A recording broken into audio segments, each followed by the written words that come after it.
Enseigner la mer de toutes nos forces, c'est avant tout une question de pédagogie. Ça se traduira par l'évolution d'un certain nombre de diplômes, notamment le diplôme d'études supérieures de la marine marchande, mais c'est aussi une question de moyens et de capacité de rayonnement de cette école, en interne comme en externe, par le biais notamment de manifestations culturelles.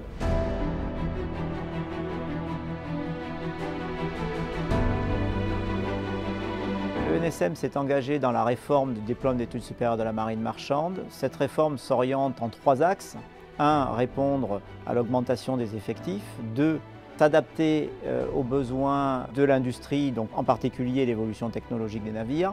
3. S'adapter au profil des élèves entrants, en particulier le profil des élèves qui viennent des cursus secondaires, donc baccalauréat. Pour ce faire, le DESMM a été modifié dans sa longueur. La période de navigation a été placée entre le cursus opérationnel et le cursus direction pour bien scinder les 2 cursus et donner beaucoup plus de lisibilité aux élèves mais aussi aux armateurs. Et enfin, les enseignements du cycle académique et fondamentaux sont concentrés sur la première année pour débuter les enseignements professionnels à partir de la 2e année, ce qui nous permettra de réintégrer directement en 2e année des élèves de classes préparatoires aux grandes écoles ou de BUT sur les spécialités et les disciplines qui nous concernent.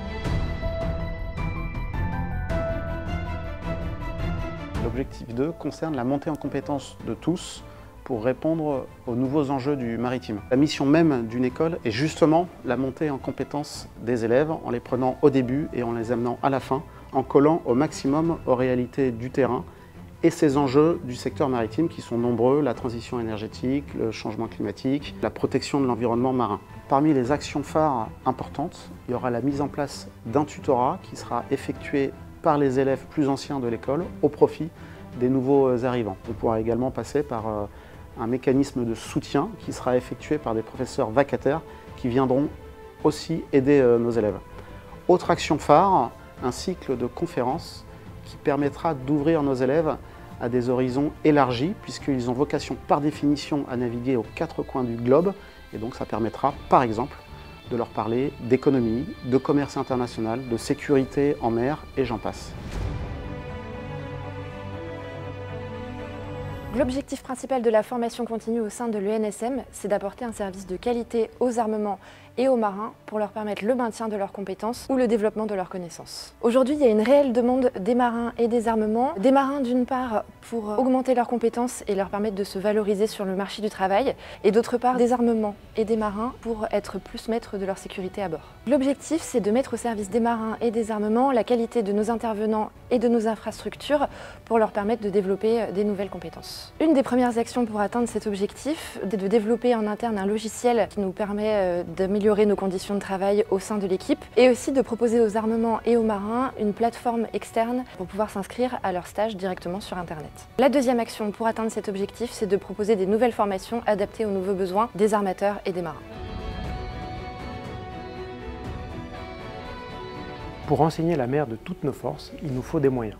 Des moyens qui permettent d'assurer les objectifs du Fontenoy du Maritime, de doubler le nombre d'officiers formés, mais aussi des moyens qui nous permettent de faire école. En premier lieu, ce sont des moyens humains, donc des enseignants, mais aussi du personnel en soutien à la scolarité et des personnels en support. Pour cela, on doit proposer un cadre d'emploi attractif et qui permette un bien-être au travail à tous. C'est par exemple permettre aux enseignants titulaires d'avoir un cadre d'emploi stable et pérenne. C'est aussi permettre aux marins en activité de venir enseigner à l'ENSM tout en gardant leur maintien d'affiliation à l'ENIM. Ce sont des moyens immobiliers également. Des moyens immobiliers qui permettent d'avoir des surfaces adaptées tout en assurant la transition énergétique de nos bâtiments.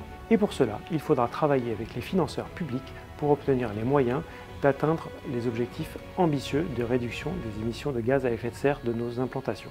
Au-delà de l'immobilier, c'est toute l'action de l'école que nous voulons entraîner dans le cercle vertueux de la labellisation développement durable et responsabilité sociétale. Ce label de l'enseignement supérieur doit guider notre action, qu'il s'agisse de politique sociale, d'environnement ou même d'intégration de ces éléments dans nos formations.